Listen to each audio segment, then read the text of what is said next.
The requirement for the EU to become a geopolitical actor, absolutely, the minimum is that they become a political union and have a democratically legitimated president or government. I've always been sort of a romantic advocate of a federal Europe, not because I'm pro-European or anything, because I always felt that the EU in the way it is organized today, doesn't actually make much sense.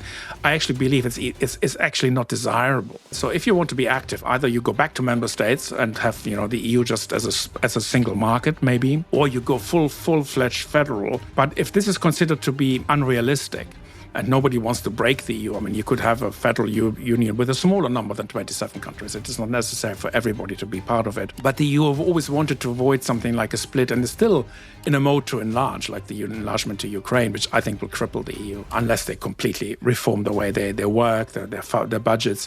It requires very significant steps on the road towards a political union. If they wanted to be a geopolitical actor, it would require something that everyone tells me is unrealistic. So I think the more likely chance is that it will not happen and that the EU will not become a geopolitical actor and will not be able to stand up to Donald Trump.